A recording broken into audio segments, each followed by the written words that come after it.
நான் பண்ணுறது பேர் வந்து ஷேடோ பாக்ஸிங்.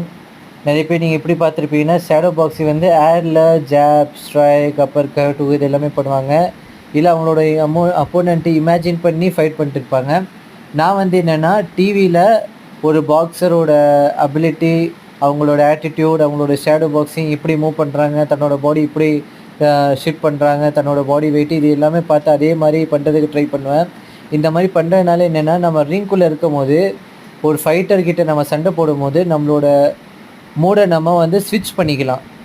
ஒன்று இருக்குல்ல, மேனுவல் மோட், ஆட்டோமேட்டிக் மோட், அந்த மாதிரி நம்ம இந்த மாதிரி நிறைய பாக்ஸஸோட நம்ம பார்த்து நம்மளை அவங்களோட ஸ்டைல் காப்பி பண்ணுறதுனால ரிங்குள்ளே நம்மளை வந்து மோடு வந்து ஸ்விட்ச் பண்ணிக்கலாம்.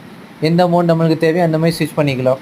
லைக் நான் வந்து மோஸ்ட்டாக முகமது அலி, மைக் டைசன், மேனி பேக்யூ, பிரின்ஸ் நசீம் இந்த மாதிரி நிறைய பாக்ஸரோட ஷேடோ பாக்ஸிங் இல்லை அவங்களோட ரியல் லைஃப் ரிங் பாக்ஸிங் கூட நான் பார்ப்பேன் இப்படி பண்ணுறாங்கன்னு. ஸோ அது பார்த்து பண்ணுறதுனால நம்மளுக்கு ஒரு இன்னேட் அபிலிட்டி, நம்மளுக்கு வந்து ஒரு நாலேஜ் கிடைக்கும். ஸோ இது வந்து வெயிட் லாஸ், என்டியூரன்ஸ், ஹெச்ஐடி இது எல்லாத்தையும் யூஸ் ஆகும். மெயினாக ஒரு ஃபைட்டிங் ஸ்பிரிட் நம்மளுக்கு வந்து இன்க்ரீஸ் ஆகும். ஸோ இது வந்து எல்லோரும் பண்ணுங்கள். ஸோ நான் வந்து மோஸ்ட்டாக ஷேடோ பாக்ஸ் இப்படி தான் நான் பண்ணுவேன். இந்த மாதிரி அப்போனண்ட் எவ்வளோ டஃப்பாக இருக்கோமோ அதை நம்ம ஸ்விட்ச் நம்ம பண்ணிக்கலாம் மோடு.